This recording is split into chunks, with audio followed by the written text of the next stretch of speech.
Hello friends, welcome to MJ's classes. आज हम लोग इंग्लिश ग्रामर में एक चैप्टर पढ़ेंगे जिसमें आप प्रेजेंट तो पढ़ा रहे हैं। प्रेजेंट का ये कौन सा पार्ट हो जाएगा? फोर्थ पार्ट हो जाएगा। ये कौन सा पार्ट हो जाएगा?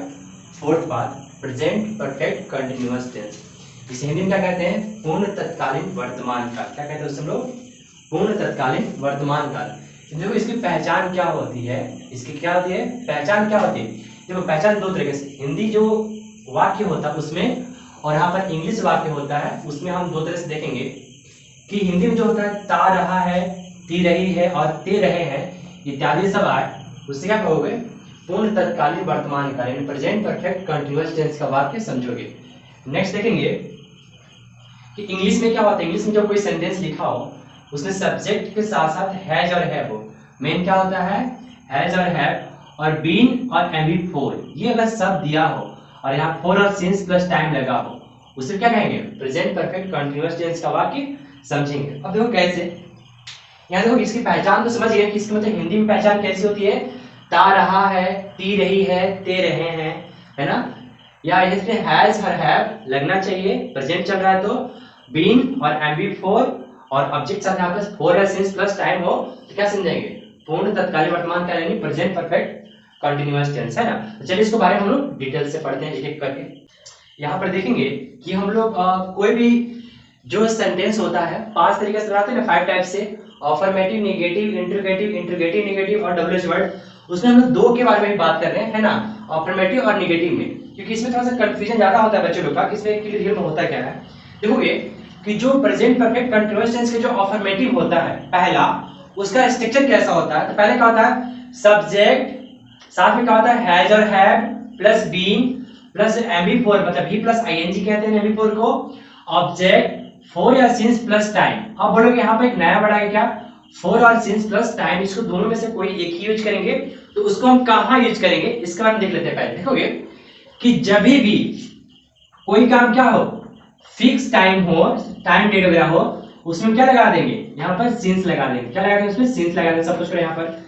लेकिन अगर जिसमें फिक्स नहीं हो, अगर फिक्स नहीं है तब क्या लगा देंगे? फॉर लगा देंगे। ठीक है, देखो आगे नीचे करेंगे पता चल जाएगा। लेकिन देखो हम पहले बता दें कि सबसे पहले आपको हमेशा याद रखना है कि मेन वर्ब और हेल्पिंग वर्ब के बारे में, कि कोई सेंटेंस का मेन वर्ब और हेल्पिंग वर्ब भी डिसाइड करता है कि वो स्ट्रक्चर सेंटेंस मतलब किस टेंस का है, प्रेजेंट पास्ट फ्यूचर किसी में हो सकता है। देखोगे हेल्पिंग वर्ब क्या है यहाँ पर? हैज और हैव, और मेन वर्ब क्या है यहाँ पर? बीन प्लस एमबी4, मतलब बीन भी एक मेन वर्ब भी यहाँ पर काम करेगा।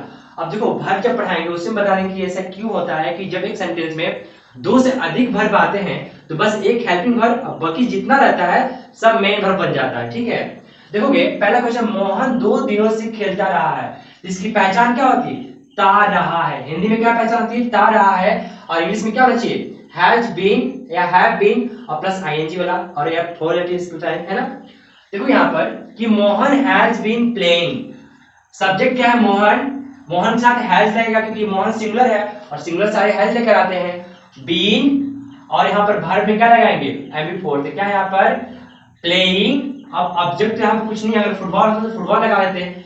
अब यहाँ पर फोर या सिंस, देखो यहाँ पर 2 दिनों से, वो 2 दिन कौन सा दिन है पता नहीं है, नोट फिक्सड है, इसलिए फॉर 2 डेज। नेक्स्ट बात करते हैं, आप लोग सोमवार से खेलते रहे हैं। क्या है? आप लोग सोमवार से खेलते रहे हैं। तो you have been reading since Monday, तो किसी भी डे, ईयर, टाइम, किसी का भी अगर नाम आ जाता है तो सिंस लगा दोगे सिंपल फॉर्म में, अगर न्यूमेरिकल आता है तो फॉर लगा दोगे। ठीक है, नेक्स्ट बात है राधा। अब देखो अब नेगेटिव बात कर लेते हैं। नेगेटिव क्या होता है? जिसमें नहीं आता उसे क्या कहते हैं? नेगेटिव, और इंग्लिश में नॉट आता उसे भी कहते हैं नेगेटिव। ठीक है, तो हिंदी में नकारात्मक और हिंदी में नेगेटिव बात। तो राधा 2020 से नहीं पढ़ती रही है। अब यहाँ पे क्या होगा?